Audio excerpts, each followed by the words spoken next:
Heinrich. Thank you, Chairman.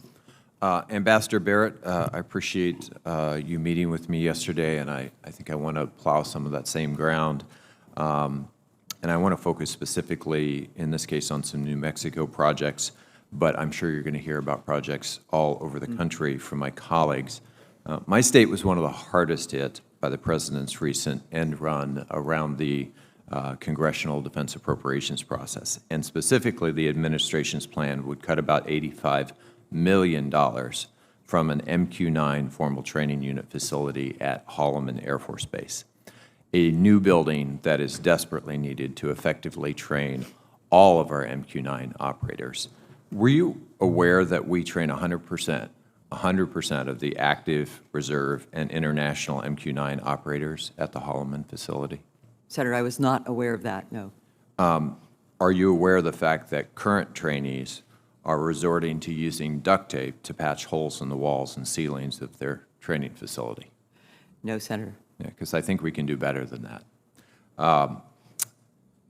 Did you know that because of these conditions, these operators are actually the only combat air crews in the entire Air Force that are forced to train in an unclassified, unsecure environment? No, Senator.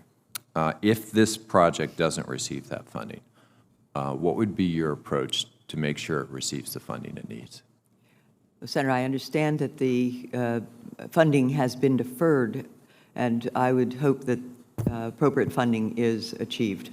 And if confirmed, I would be working Deferred hard is to get not a word we really use around here. It's either appropriated or it's not appropriated. And when it's reprogrammed, it is no longer appropriated for the use that Congress wrote into the appropriations bill. So I'm just trying to get a sense from you how we're going to get these kinds of projects back on track.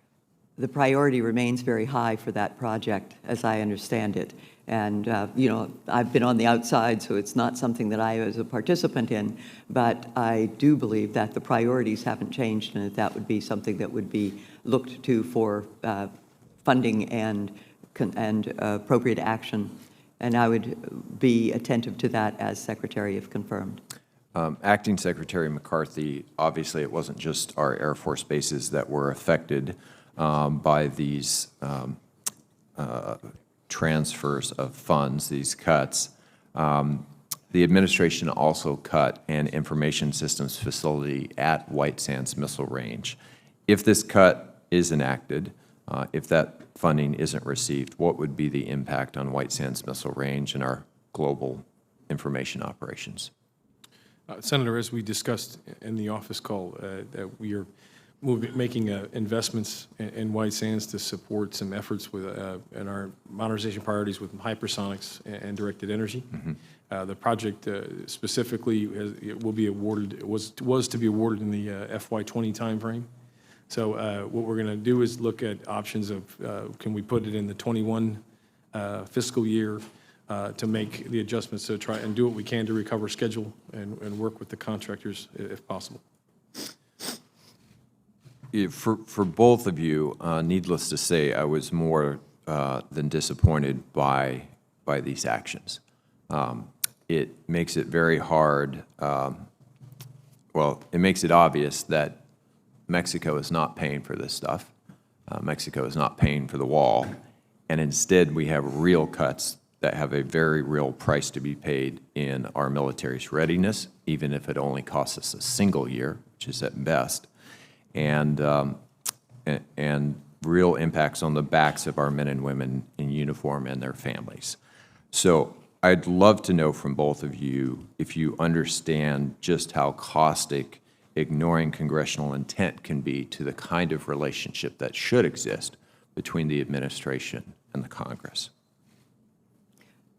Senator, I would look to build a relationship with Congress that would be such that we could work carefully and closely despite adversarial issues and things that conditions scarcity of resources and important national strategic assets, if confirmed. Senator, I've worked very hard to try to earn a bipartisan relationship with this committee and for that of the entire body of Congress, and will continue to do so, sir. Thank you, Chairman. Senator Cotton.